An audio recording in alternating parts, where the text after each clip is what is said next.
A year and a half ago, we almost died in this tuk-tuk. How did we survive, ladies and gentlemen? Crashed here in Brazil after a truck driver fell asleep, rocked into the back of us, and now it's kind of like every day since this moment I feel is like a bonus life that I'm lucky enough to live. I clearly have more to accomplish in the world, and I'm grateful for this opportunity. So this is the three-wheel dream. You never know what's gonna happen, and this is quite an adventure on our route from Argentina to Alaska in a tuk-tuk with a four-legged friend of mine. Putting the flag back on the tuk-tuk.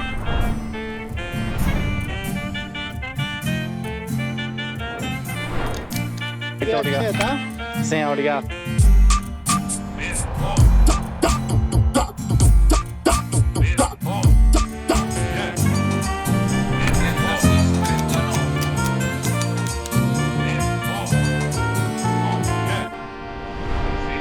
There we go, ready for the adventures place. Hell yeah. The nerves are so much more chill than yesterday. I'm ready to conquer this. That's it, entering the highway. We're now just a 15-minute drive from the crash tuk-tuk and the hotel that we stayed at for the 2 nights, recovering from that whiplash.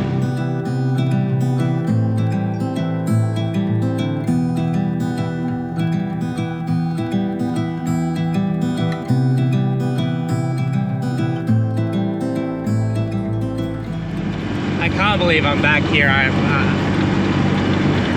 This is insane.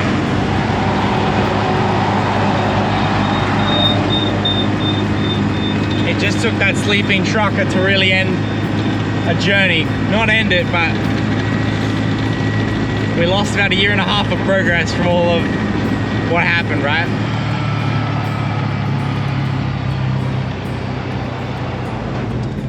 I always dreamt of this day, and it's here. I can't see the tuk-tuk. I cannot see the tuk-tuk. It looks like they cleaned up a lot. Shoot. I hope they haven't taken it somewhere. Sim, para voltar, estou pouco louco. Eu até falei que lembra que eu falei contigo que eu tinha saído daqui, fiquei meses sem vir. Oh, the money shot. Damn.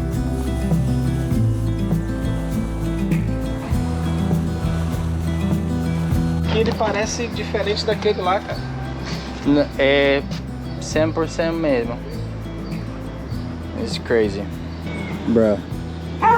Hey, relax. Oh, it's so cooked. Like, what can you use now? It's just like the rust damage.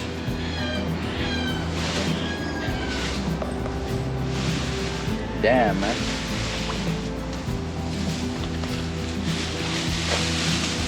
Damn.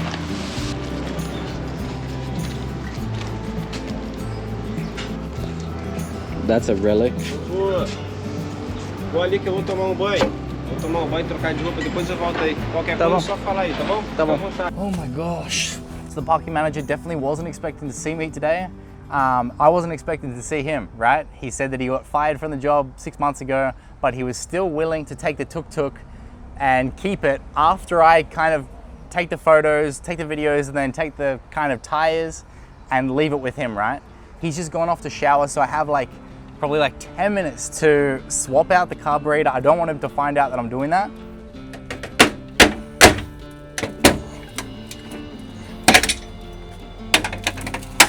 So you probably remember how just recently when I was in Paraguay, my carburetor just kind of gave out, and we had to get a new one sent from Bolivia. This is kind of all mold, so we're just gonna try to mask up.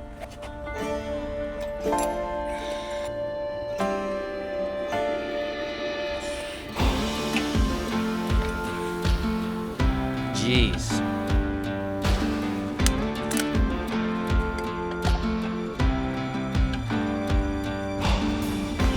There we go.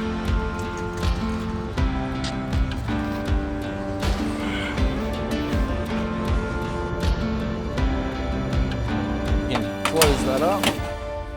That was That was really kind of the mission I didn't want anyone to see me do. Switch out the carburetor, but the one I've just put back doesn't work. How are you feeling? Have you got anything to say? Seeing the wrecked Tuk Tuk again? There's obviously a lot of memories in this vehicle, right? I contemplate this on a weekly, daily almost basis, right? Of just, what would happen if the crash didn't happen? How would it be? Would I still be traveling with my best mate? Where would we be in Central America by now? What would we be doing? How would the world look like, right? But I think everything happens for a reason. The crash has shown me a lot. I've learned a lot about myself. My best mate that was in the crash with me as well. Like, neither of us had anything more than just a couple of scratches. Meanwhile, listen, we didn't have seatbelts. We didn't have doors.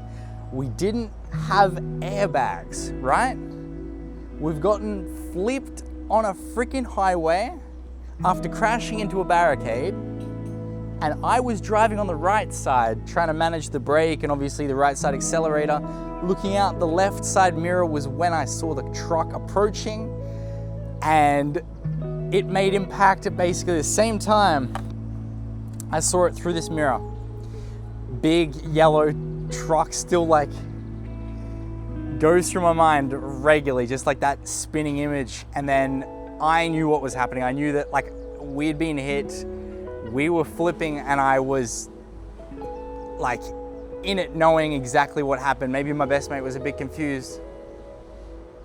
And we've just felt the impact, and me riding on the right, we actually flipped in midair. My mate Arjuna, when we landed, was on my right and I was on his left. I was on the face down side, but he took the brunt of the scratches. His hiking backpack was sat on the left side of the seat, and Paddy would have made impact with his cushioning kind of backpack before hitting any of the bars beams. And that's when she eventually escaped her harness. It would have just happened in the commotion. It was fitted tight, nothing broke on the harness, but that was why when I looked behind me, trying to find where Paddy was, and she wasn't in the back, I thought I was in a coma, because at the same time I was seeing an ambulance like on approach. That was coincidence. Paddy fortunately was only 100 meters ahead. I got up out of like the side door after checking on my mate, saying, "Are you good?" And he said, "I'm sweet." And then I literally ran about 2 kilometers before a truck stopped. We followed Paddy a couple more kilometers. She stopped, I got her in my arms, and then we walked back against traffic the 3 kilometers, and we were probably gone for like 45 minutes probably. And when we got back to the crash, there was 2 police cars, 3 ambulances, the lot. Juno was already in an ambulance. He got whisked away. It's just hectic to kind of return to the scene, right? There's definitely some loot in this side. That's still good. All spare tools.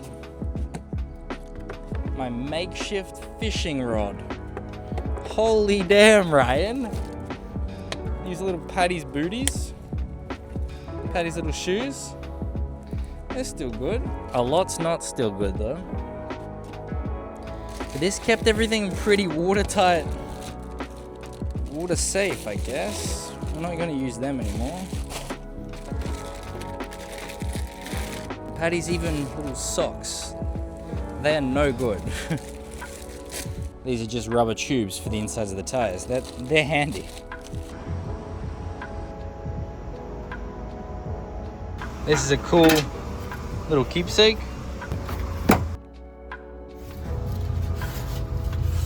There we go. Now we gotta get to removing that.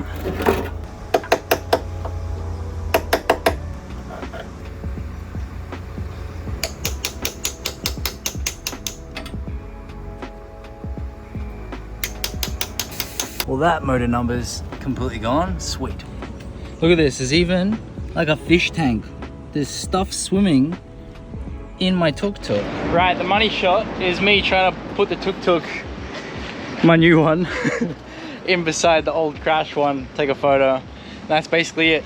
This is all that we were able to retrieve: 3 tires, some maps, some stickers, some tube tires, and Paddy's shoes. Like, yeah, I didn't leave much, and I'm glad, because I thought I was gonna go for 1 month, maximum 3 months, and I was going for 1.5 years, right? That's this three-wheel dream, and everything just got water damaged, moldy. Nothing's really in good nick. So we've wiped the chassis number, the motor number, and yeah, ready to just kind of park it up. And we're going to be leaving the tuk-tuk with this parking manager. I believe he might try to revive it somehow.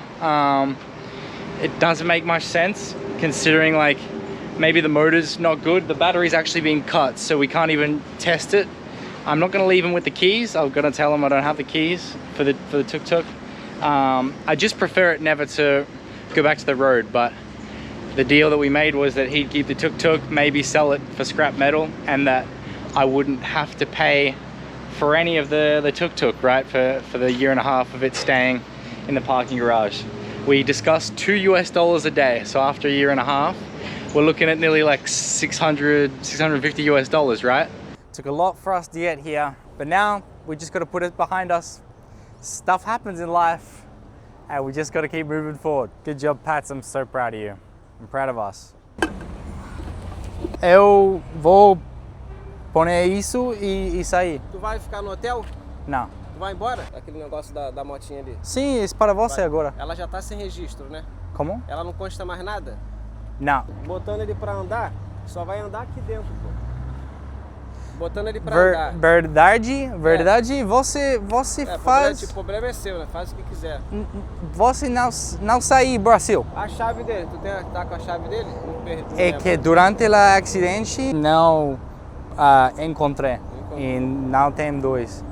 Só uma. Tu tem algum documento dele, alguma coisa assim? Uma nota fiscal? Nada? Nada, por não assinar sistema agora. Então, tá tranquilo, não tem problema não. Claro. Yeah, we're just packing the tuk-tuk and we're leaving. I don't know how well the camera saw it, but this microphone might have been picking it up. He was asking, yeah, he can just circulate around here, is that fine? And I'm just like, don't leave Brazil, buddy. But yeah, that confirms it, like, yeah, he's not gonna sell it for scraps, he's gonna try to do it up. That's why I really got rid of the motor number, took the number plate. Like, there's nothing really that can come back to me. In Bolivia's eyes, the vehicle won't return to the road. If he gets caught, it might be considered a stolen vehicle. Like, he won't have the papers to show that it's his. Good luck to him, holy heck. So now we're packing the tuk-tuk, heading out on road, and we're having a caipirinha, all three in Rio de Janeiro. Oh my God. That's another stroke of luck, wasn't it, Miss Putz? The fact that somebody's taken the tuk-tuk off our hands, not charging us to keep it, and plus, like, we don't have to worry about putting on a tow truck and getting it taken out of here either. I just hope that doesn't bring us problems in the future, to be honest.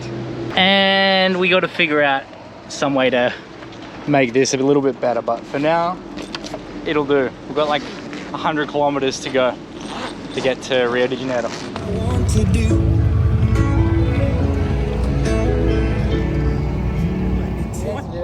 Yeah? Não vai. Direto. Não vai favela, não vai. Não, nesse caminho aí do GPS. Perfeito. Obrigado. Falou, boa viagem. We've got the route ahead. Less trucks, less traffic, less favelas, they said. Leaving the infamous hotel. Let's get out of here. Gang, we're back, baby. We're so back. I'm feeling good. That's weight off my shoulders. Stoked. Tattoo.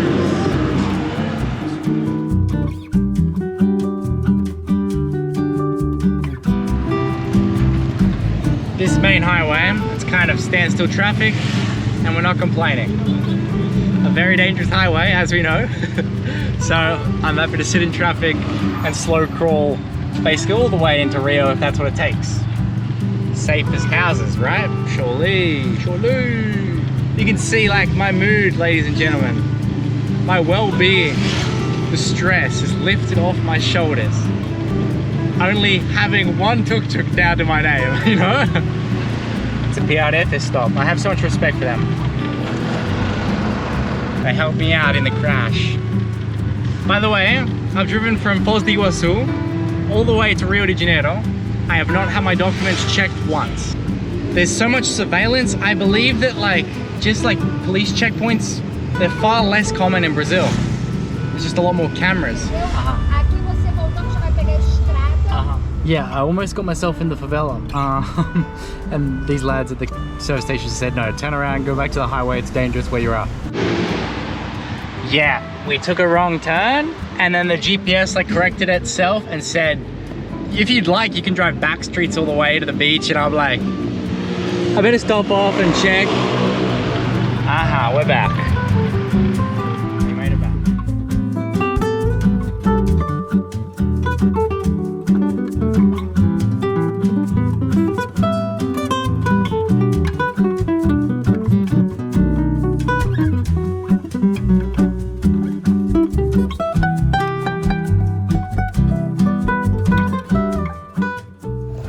For some reason, there's more favelas than I remember in Rio.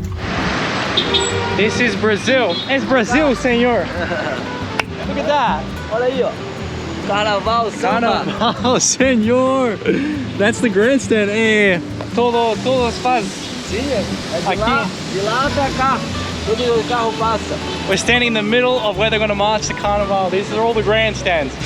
Hundreds of dollars worth of seats. And we're in the middle of it. Amanhã. Começa sábado. Sábado. Saturday, né? Wow. How special. Just got the tuk-tuk pulled up. Já vai. That's very special, ladies and gentlemen. We're back. We're so back. Rio de Janeiro. As soon as you see these style of streets, you know you're in the big RJ.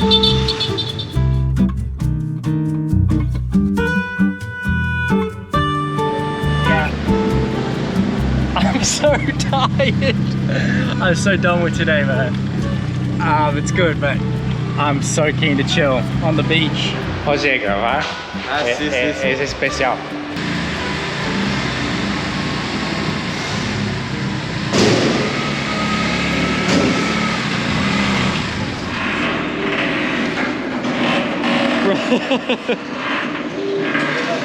Claro.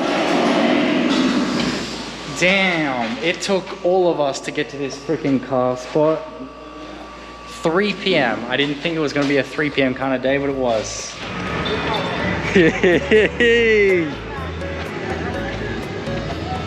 Yeah, we did that, ladies and gentlemen. We're in Rio de Janeiro, Copacabana Beach, Miss Pites. All of this like kind of Rio city travel life showing off will be all in like the next video, but that next video would have already been posted. I'm gonna edit and film the Carnival of Rio, that's why we came, in real time, and I'm gonna post it like that same weekend that we live. My videos are delayed, we've got some catching up to do basically. A lot more travel than editing lately. That's completely fine. We're enjoying it. Got the Brazil visa going and we're happy. So yeah, we're gonna get home, but call it there. What a day from Rio de Janeiro, Copacabana, with the crash tuk-tuk behind us as well. No longer an issue. Somebody else's problem now. Good luck to the man if he's trying to get that thing started, god damn it. I couldn't imagine the headache.